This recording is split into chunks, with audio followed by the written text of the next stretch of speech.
The sun is up, it's a beautiful day. My beginning will be as bright as the sun. Come, won't you come along? And it feels so bright, it's like luck is raining on me. Go and follow your heart, doesn't matter how far. There is so much love to give, something's telling me this time. Baby, baby, now I know. Baby, baby, gotta go. There is so much love to give, something's telling me it's right. When you came to me.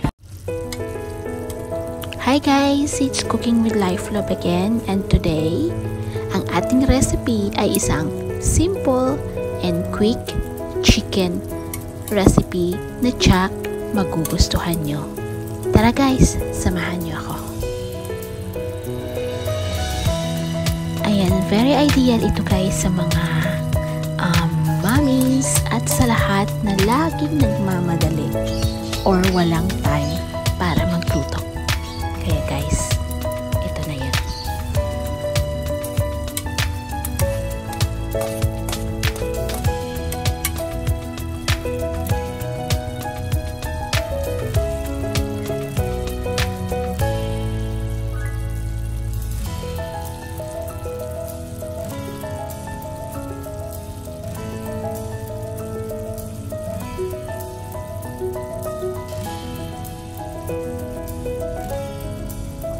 For our ingredients, kailangan natin ng isang whole chicken or pwede kayong gumamit kahit anong parte ng manok na available sa inyo.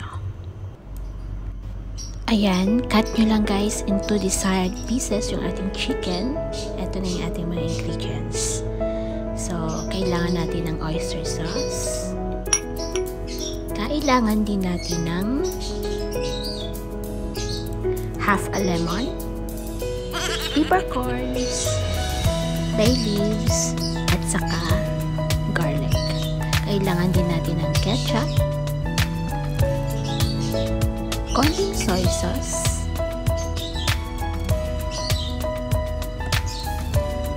vinegar, at asin.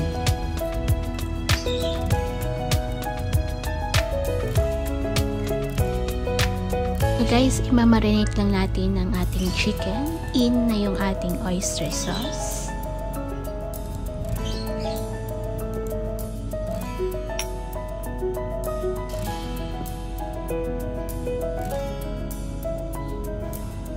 In is our peppercorns, bay leaves, and garlic.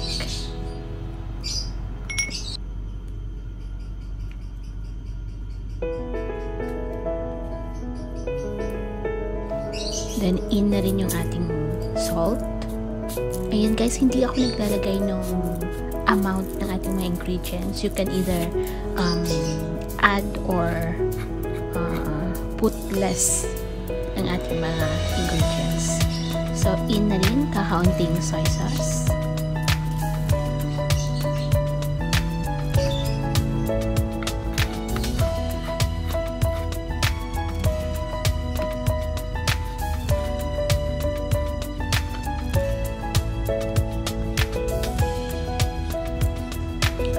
Ang ating konting vinegar. Konti lang yung nilagay ko guys because we will be using a half of a lemon also.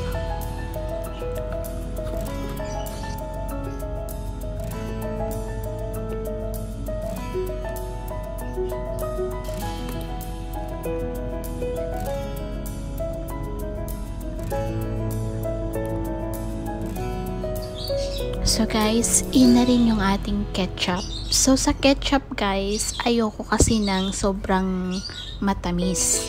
So nireduce ko lang yung aking ketchup, kakaunti lang yung nilagay ko. So depende na po sa inyo kung gusto nyo yung maraming ketchup, nasa sa inyo na po. So for me, kakaunti lang talaga. So hindi masyadong reddish yung aking manok. Kaya konti lang nilagay ko. And then half of a lemon. Ayan, squeeze lang natin guys yung ating half lemon dyan.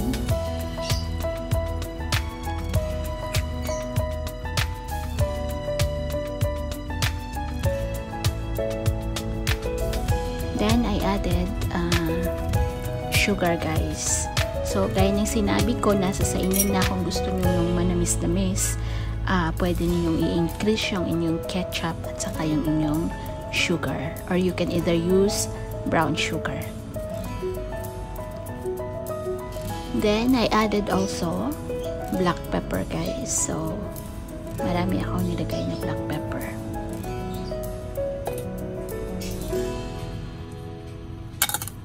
Ayan, guys. Mix lang natin, guys, until well combined or well incorporated yung ating mga ingredients sa ating manok. So the thing, guys, is pwede nyo siyang i-marinate overnight, which is yun ang ginawa ko dito sa aking niluto. So minarinate ko siya overnight, and pwede nyo siyang i-marinate ng around 30 minutes bago lutuin. So nasa sa inyo na rin yun, guys. So, kung busy kayo for tomorrow, you can either prepare na ito, then lutuin nyo na lang the next day. Or kung busy kasi kayo ngayon, pwede nyo siyang i-marinate ng 30 minutes, then lutuin.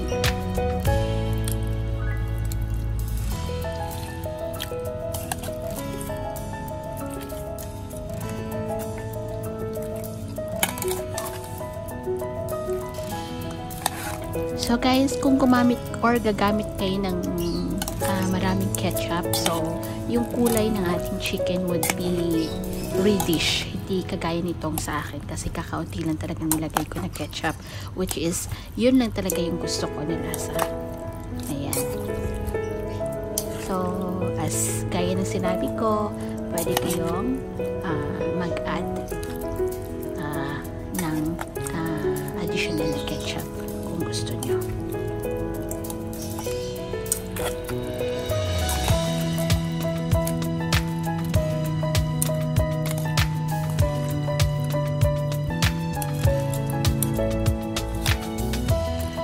So guys, nilagay ko lang siya sa chiller overnight. Yun ang ginawa ko dito sa akin. So, kung wala na kayong panahon na mag-marinate overnight, you can cook it after 30 minutes na pagmamarinate. So, the next day, eto na guys, nilagay ko lang siya sa ating pan. Lahat nilagay ko siya. Ayan.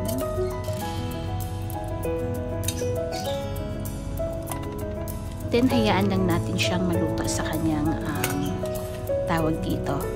Yung marinade. Ayan.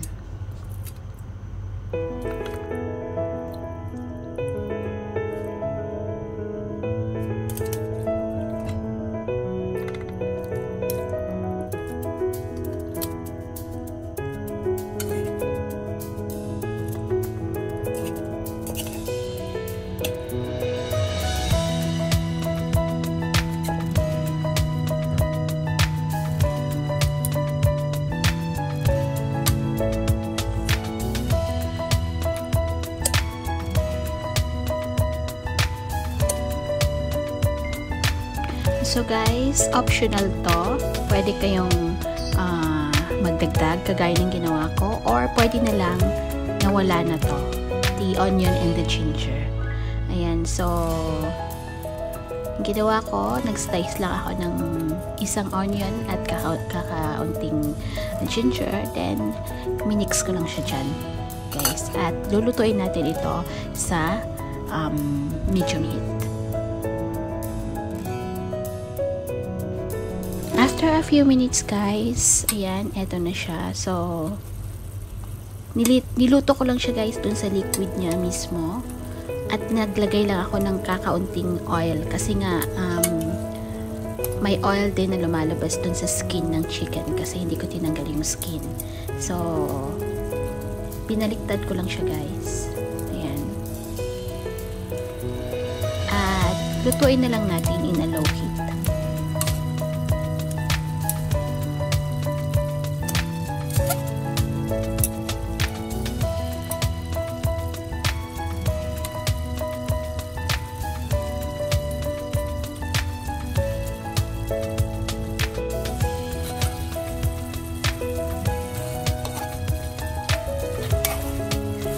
Almost done na guys ang ating chicken. Ayan. So, kung marami kayong nilagay na ketchup or sugar, ayan, parati nyo siyang bali-baliktarin or imimix para hindi masunog yung baba.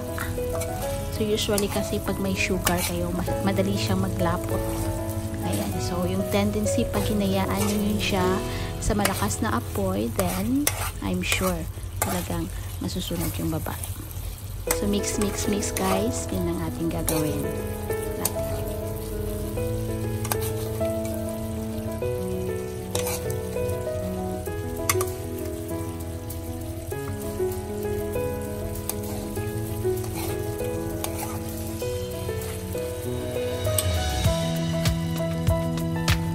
Guys, done na po yung ating chicken. Then, drop lang natin yung ating green chilies dyan. Ayan. Then, maya-maya, i-off na natin yung ating apoy.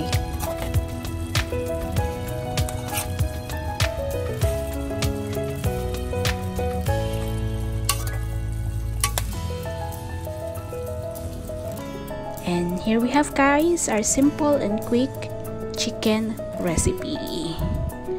Kainan na!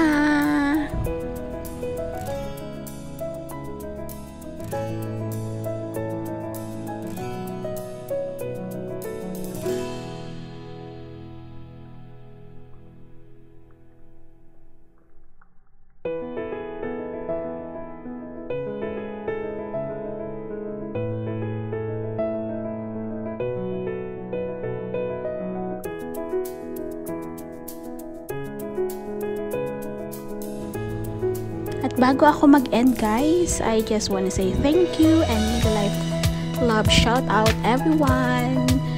Team Shin International, ayan, Solid Family, YTC International, ayan. At sa lahat ng mga ever supportive ng mga friends na laging bumibisita sa aking channel. And also I want to say thank you sa founders and members sa mga collab teams. Thank you very much guys and I hope nag-enjoy kayo. Bye!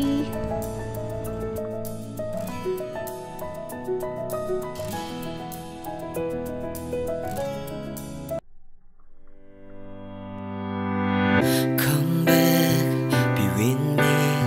I just wanna behold you. Time to say goodbye to